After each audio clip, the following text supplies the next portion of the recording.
Dear students, warm greetings on behalf of Dr. B.R. Ambedkar Open University to this tele-lesson on attitudes and values. This tele-lesson is for the MBA first year students, semester 2. It is for the course Organizational Behavior. So dear students, today's topic in organizational behavior, it would be on attitudes and values.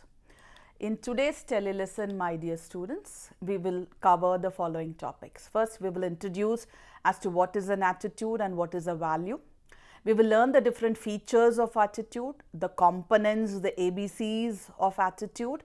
Then we will learn how attitudes are formed and the functions of attitude. Then we will learn what are the different work-related attitudes. Then we will learn the importance of attitude. Then we will learn what value is, its concept of definition. Then we will learn the characteristic features and importance of values. Then we will conclude our tele-lesson with the different models of values. So this is how, my dear students, our tele-lesson on attitudes and values will go on. Before we understand what attitude and value is, let us try to understand the concept of attitude with a simple example, my dear students. Let us suppose today, while going to the university, while traveling from home to Dr. B.R. Ambedkar Open University, on the way there was a huge traffic jam. Let us suppose I have to reach my university at 10 a.m. and I reached the university 1 hour late. In that huge amount of traffic jam, I get irritated. The moment I enter the university, the moment I enter the staff room or the campus of the university, one of my colleagues wishes me good morning. If my attitude was positive, I will wish him good morning, how are you, did you have your breakfast? Because of the irritation what I had through the traffic jam while I was traveling from home to the university, I tell him, what is there good in the morning today? It is not a good morning, it is a bad morning. What is good about this today's morning? That is again attitude. So attitude in simple terms is how we react, how we do things in a particular situation. It may be good or it may be bad. So attitude can be positive and attitudes can be negative as well. So in simple terms, if I say I love my job, I love my work, teaching is my passion, that is what my attitude is towards my work. It can be negative as well. I do not like my work. I do not like the subject organizational theory and behavior. That is what is the attitude I have towards my subject. So dear students, attitude is a very important variable in human behavior because it constitutes an important psychological attribute of an individual which shapes their behavior, like to how. If I have a positive attitude, like the example I told you, it's a good morning, whatever it is, I keep that aside and I wish my colleague with a smiling face, good morning. I love my job, I like the job what I'm doing, I like my students, I like the university in which I work, I like my teachers who teach me. So that is what is attitude in simple terms. So attitudes are evaluating statements indicating one's feeling. It's all about my feeling, what I have towards a particular situation or a circumstances. It may be favorable or unfavorable towards, it may be objects, events, persons or situation. Like I like organizational theory and behavior. I like my teacher. I like my job. So it may be my attitudes are evaluating statements indicating my feeling. Do I like? Do I do not like? Positive or negative, favorable or unfavorable. It may be towards an object. I like my mobile. Or it may be towards an event. I do not like a cricket match. It may be a person. I do not like my teacher. I like my teacher. It may be a situation like the early morning example what we were discussing about. So it is all about the feeling what you have towards favorable or unfavorable towards an object, event, person or a situation. These reflects how someone feels about somebody or something. It is a cognitive process just like the personality of an individual. Dear students, this is what, after learning what attitude is, let us try to understand to some more extent what this attitude is all about.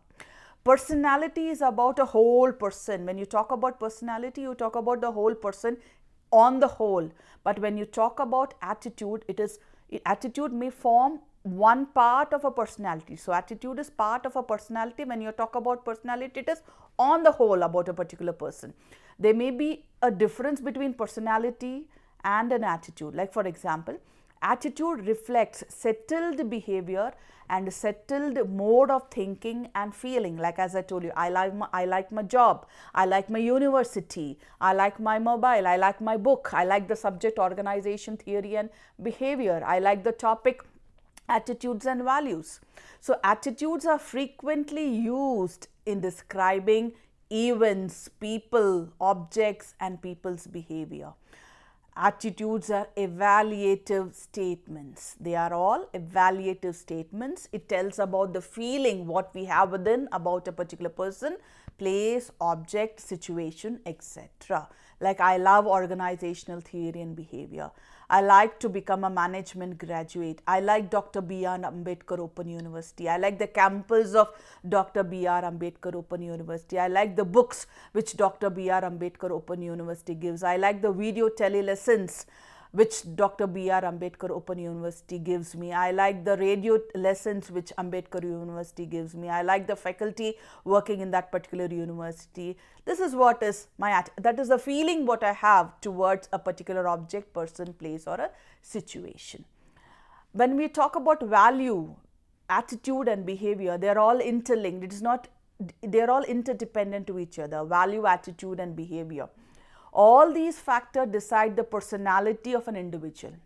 In simple terms, my dear students, value represents individual standard, faith, ideals and even events and activities. For example, if I say I am honest, that is my value.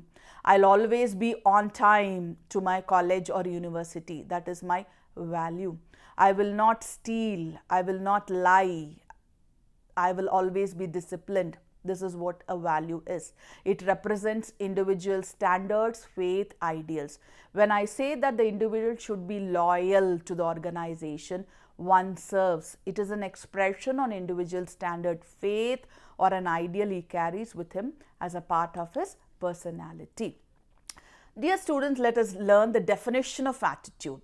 So attitude can be defined as individual feeling about or inclination towards other persons, objects, events or activities. I think by now we are clear with this particular concept of attitude.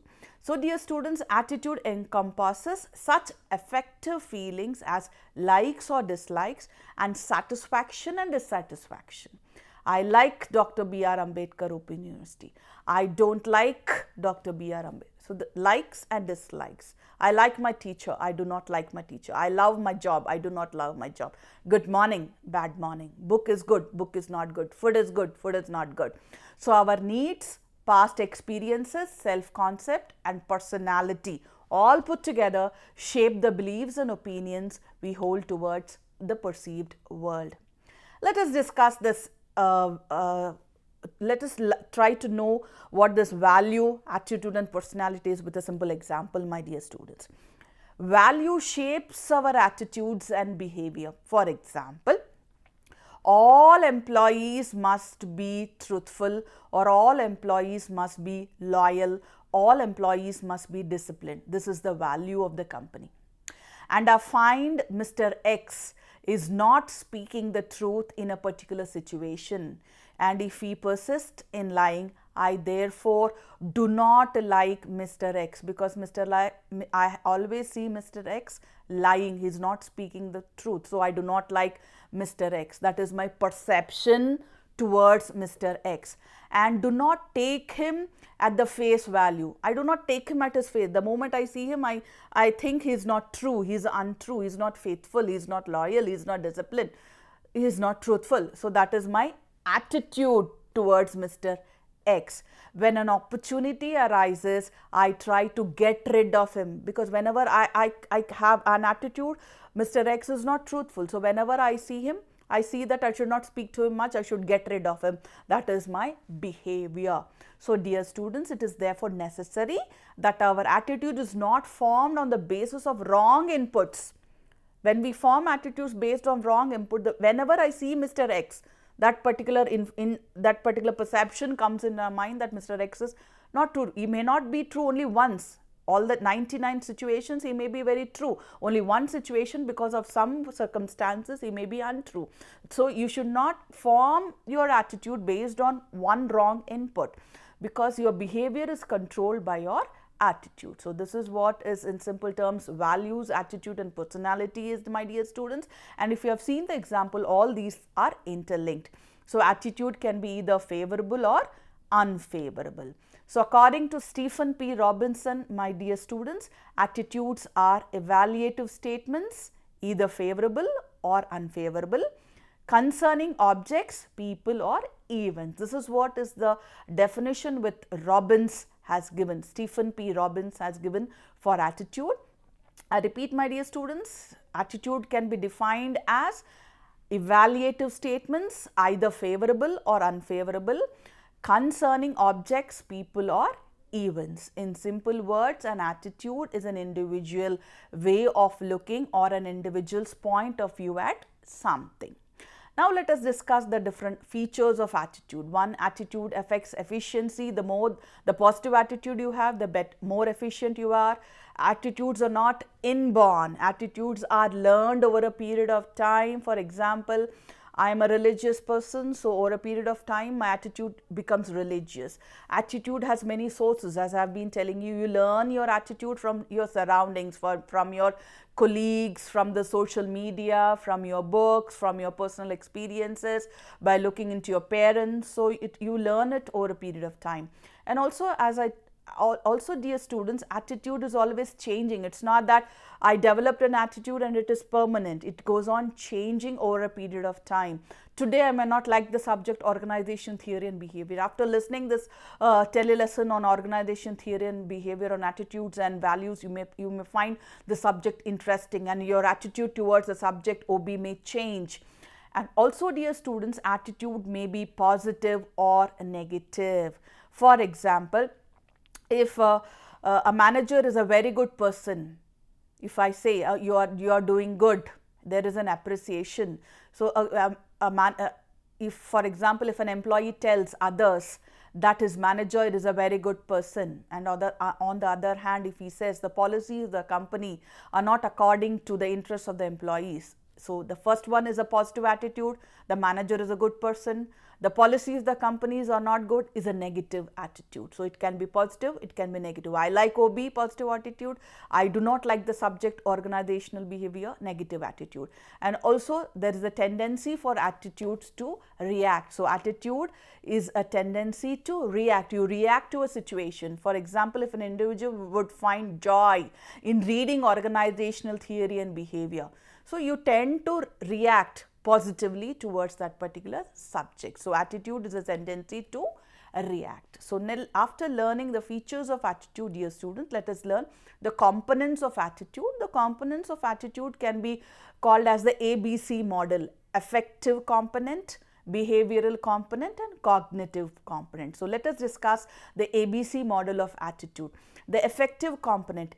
Affective component is which involves a person's feelings or emotions about the attitude of an object. For example, the moment I see a spider, the moment I see a lizard, I'm scared of a spider, I'm scared of a lizard, I'm scared of my teacher. So that is what is called as an affective component, which involves, that is the feeling what I have. Next, the behavioral component, the way the attitude we have influenced how we act or behave. For example, the moment I see a lizard, I scream. The moment I see a spider, I scream. So that is what is behavioral component. The way the attitude we have influenced or how we act or behave is what is called as behavioral component. The moment I see a lizard, I scream. That is how we act. The third one is the cognitive component, which involves a person's belief or knowledge about an attitude of an object. For example, I believe lizards are dangerous. That is what is cognitive component. Affective component, the person's feeling. Behavioral component, how we act or behave. Cognitive component, the person's belief or knowledge about an attitude or an object is what is called as the ABC model of attitude. After learning the components of attitude, let us learn the formation of attitude. Dear students, attitudes are formed, one, through experiences, through job experiences. People develop attitudes towards working conditions, salaries, supervision, group dynamics, and so on. So most of the time we learn attitudes through our experiences with people and the surrounding environment in which we are working. Second one is the perceptual biases.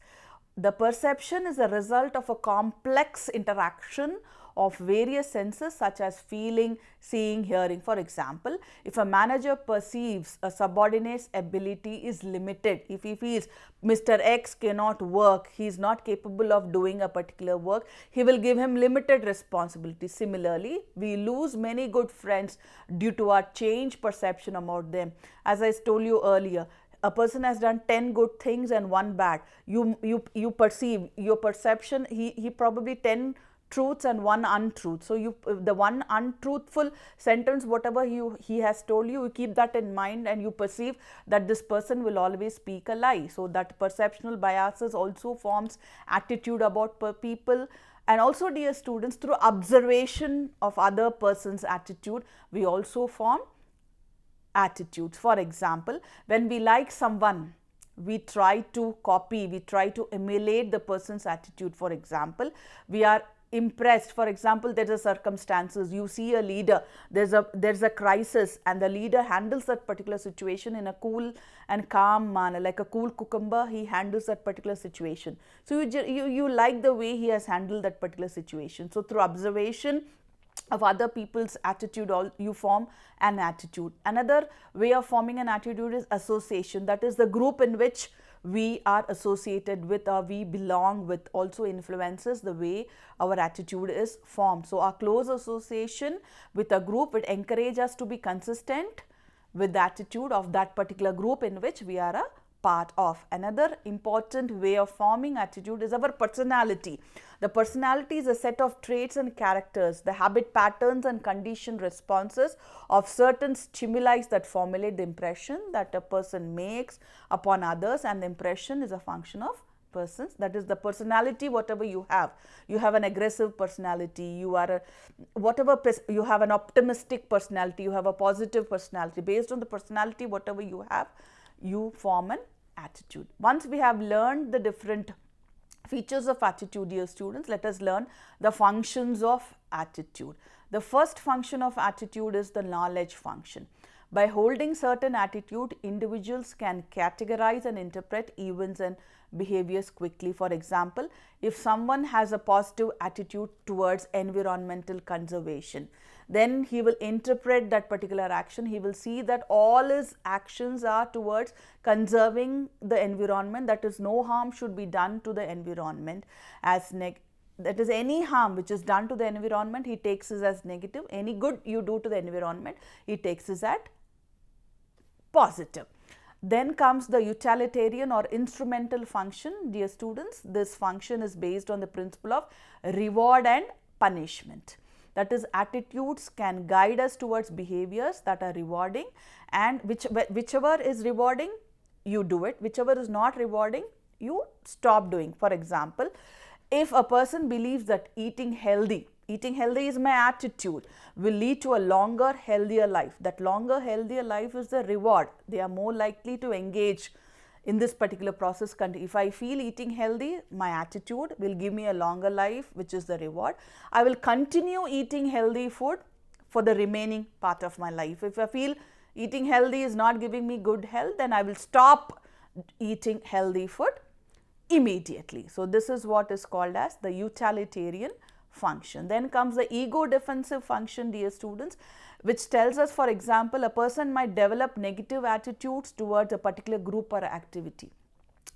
Like, for example, if someone feels inadequate about, for example, let us suppose I feel I do not have the ability to do cycling, I do not know how to drive a car. So that that might adopt a dismissive attitude towards driving a car. Like if I feel, let us suppose I tried 2 or 3 times to drive a car and I failed while learning to drive a car, I will not repeat it again, because I feel that might adopt a dismissive attitude towards driving a car, because if I drive a car I will fail, is what the attitude I have developed over a period of time.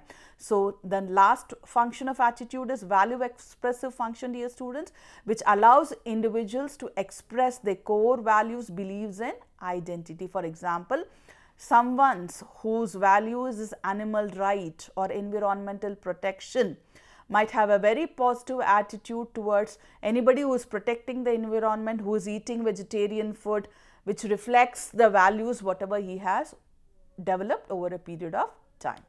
So after learning the different functions of attitude, dear students, let us learn the 2 important work related aptitudes. The 2 important work related attitudes are, one, dear students, job satisfaction. Second one is organizational commitment. So job satisfaction, in simple terms, my dear students, is a pleasurable or a positive emotional state resulting from the appraisal of one's job or job experiences. Like if I say I love my job, I love teaching, I love going to the university, that is what is job satisfaction. It results from the perception that an employee's job actually provides what they value in the work situation. The second important attitude, work related attitude after job satisfaction, is organizational commitment, which represents the relative strength of an individual's identification with and the involvement in the organization. Dear students, commitment can be characterized with 3 factors. One, a strong belief in and acceptance of the organization's goals and values. Like that is, you accept the organizational goals and values, you strongly believe that it is correct. You also have a willingness to exert considerable effort on behalf of the organization. You want to walk the extra mile so that you do your job much better. And also you have a strong desire to maintain membership in the organization. That is, you want to be a part of that particular organization. You start owning that particular organization. So 2 work related attitudes, my dear students. One is job satisfaction, where you enjoy your work is your passion, you are happy doing your work. The second one is commitment, the commitment what you have towards your organization. That is, you start owning your organization, you give your 100% while working in that particular, or you feel your organization is yours, you have owned your organization, you give your 100%, is what is the next work related attitude. Next, dear students, after learning the 2 work related attitudes, let us discuss the dimensions of job satisfaction. One is work itself, second one the pay what you get, third one is the promotional opportunities what you get in your job, then the supervisors who supervise, and also the co-workers with whom you work. These are the different dimensions of your job, my dear students. After learning your dimensions, let us learn the importance of attitude. One important factor or one importance of attitude is, one, career success. You have a positive attitude, you're good, you succeed in your career. Your productivity increases because of your positive attitude. Your leadership skills increases because of your attitude. Your team work improves. You're happy working along with your group when you have a positive attitude. You make good decisions when you have a good attitude. You can motivate your employees to do much better, to increase the productivity of your organization if you have a positive attitude. There is also good interpersonal relationship among your superiors, subordinates and your peers when there is a positive attitude. Once we have learned attitude, my dear students, let us try to understand the next concept, values. As I said earlier, values are the core beliefs and principles that guide our action or decision. They influence how we behave, what we prioritize and how we interact with others. For example, if I say, I have my value, I want to be honest, I want to be loyal to my organization. So loyalty is my attitude. I love my job is my attitude.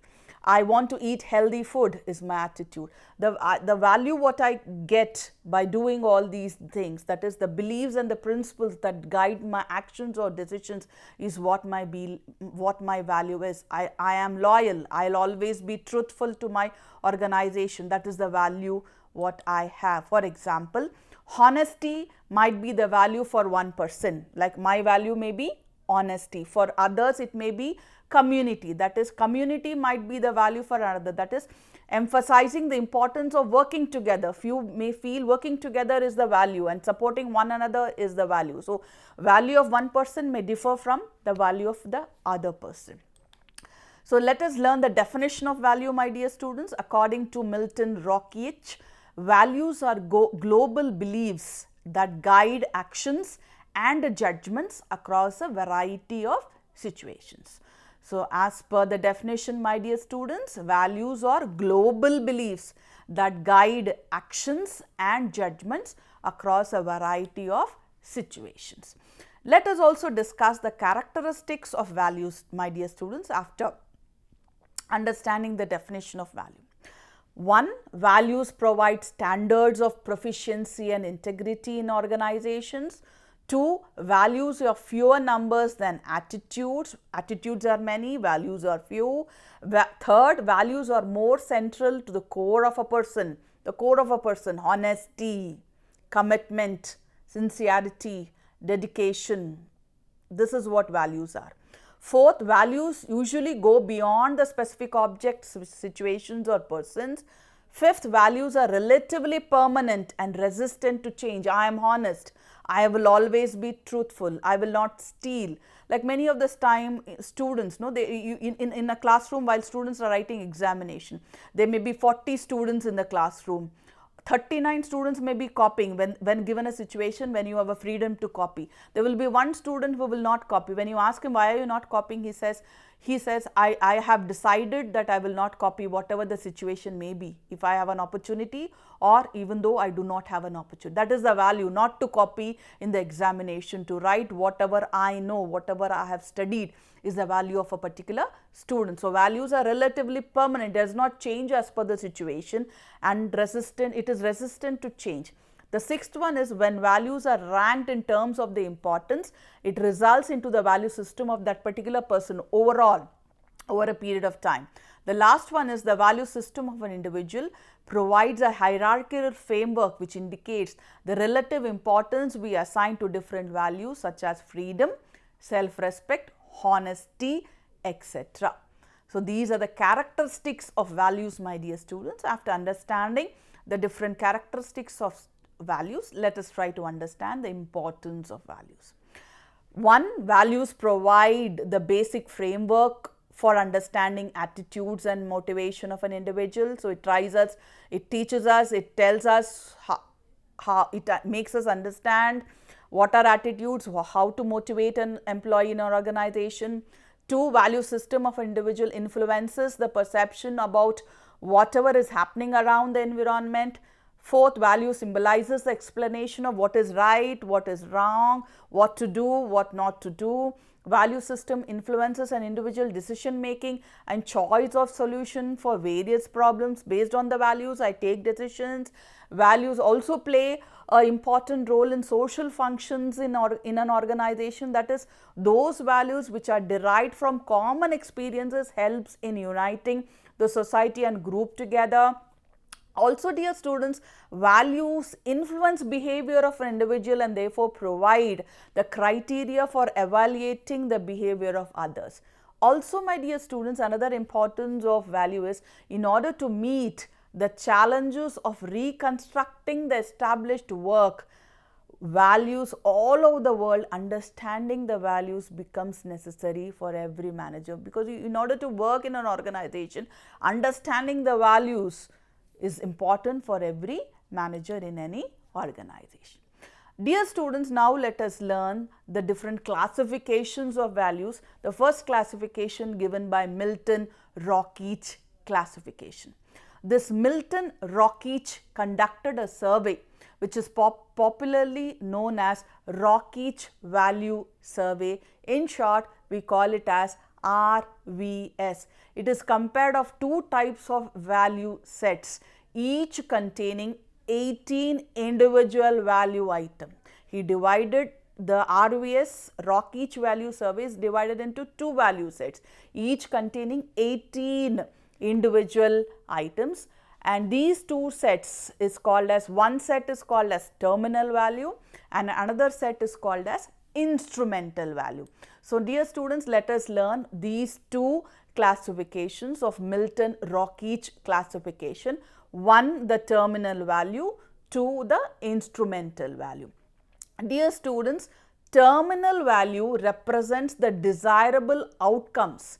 These represents the ultimate goal that a person would strive to achieve in his lifetime. The whatever goal he strives to achieve in his lifetime is what is called as the terminal value. When it comes to instrumental value, dear students, instrumental value refer to the preferred mode of behavior or means to achieve desired ends. That is, they are the medium for attaining the terminal goals. So, through instrumental values, you try to achieve the terminal values. For example, dear students, the instrumental value which can help in achieving the terminal value of true friendship is being responsible. Like if you want to achieve the instrumental value which can help in achieving the terminal value. The terminal values, I want to achieve true friendship. So, in order to achieve true friendship, I should be responsible. If I am not responsible, I cannot achieve true friendship. So, the instrumental value which can help in achieving the terminal value of true friendship is being responsible. Similarly, the instrumental value independent, I want to be independent. So, I want to achieve, like over a period of time, I want to be independent. So, I can be independent, dear students, only if I help in achieving the terminal value of freedom. So, if I am given freedom, only then I can become independent. So, let us see a few examples of terminal value, my dear students. One, comfortable life. Two, sense of accomplishment.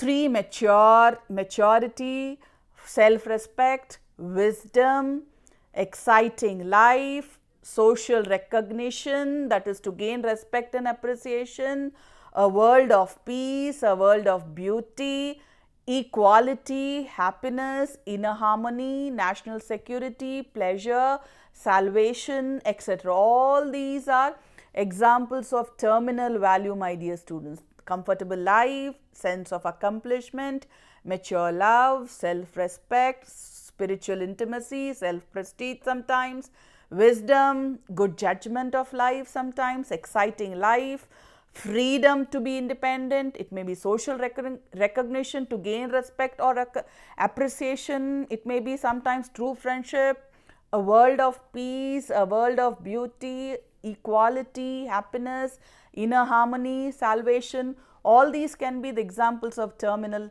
values. Examples of instrumental values is ambition, broad-mindedness, cheerfulness, responsible self-control, etc.